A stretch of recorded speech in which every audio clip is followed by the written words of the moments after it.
Caspian সাগরে ডুবে যাওয়া একটা মালবাহী জাহাজ এখন গোটা বিশ্বের ভূ রাজনীতিকে নতুন করে নাড়িয়ে দিচ্ছে।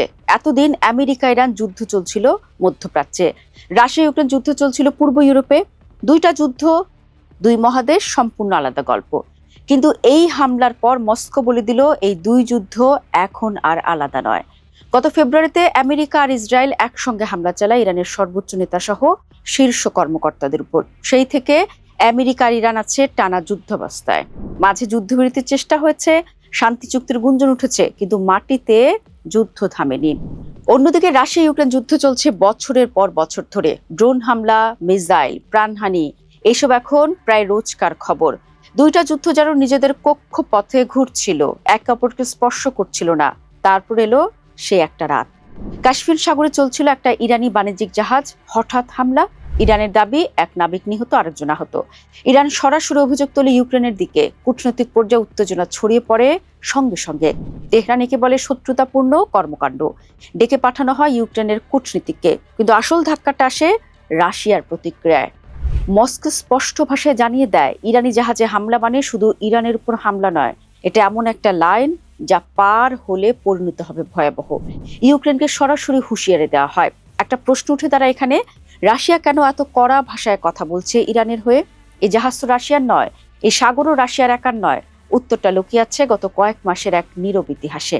কয়েক সপ্তাহ আগে দ্য ওয়াল স্ট্রিট জার্নাল একটা প্রতিবেদন প্রকাশ করে, নাম দেওয়া হয় কোমেটা এম অপারেশন। দাবি করা হয় মধ্যপ্রাচ্যে মার্কিন সামরিক ঘাঁটিতে ইরানের হামলার পেছনে রাশিয়ার সরাসরি ভূমিকা ছিল। শুধু অস্ত্র নয়, গোয়েন্দা তথ্য। রাশিয়ার সঙ্গে সঙ্গে প্রতিবেদন উড়িয়ে দেয়, বলে এটা সম্পূর্ণ ভুয়া খবর। কিন্তু বিশ্লেষকরা বলছেন অন্য কথা।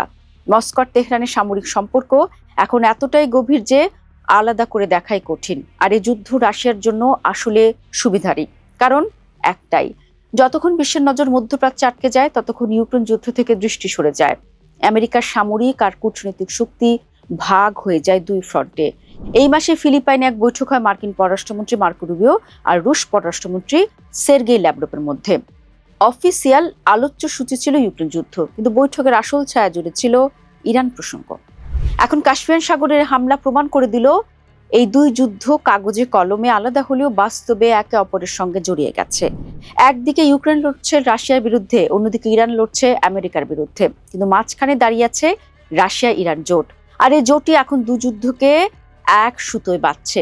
যদি ইউক্রেন সত্যি ইরানি জাহাজে হামলা চালিয়ে থাকে, তাহলে এটা শুধু একটা ঘটনা নয়, এটা একটা বার্তা। কিয়েভ এখন প্রস্তুত রাশিয়ার মিত্রদের সরাসরি টার্গেট করতে।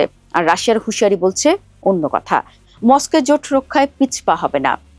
একটা জাহাজ ডুবেছে কাস্পিয়ান সাগরে, কিন্তু এর ঢেউ পৌঁছে গেছে ওয়াশিংটন, মস্কো, তেহরান আর কিয়েভ পর্যন্ত।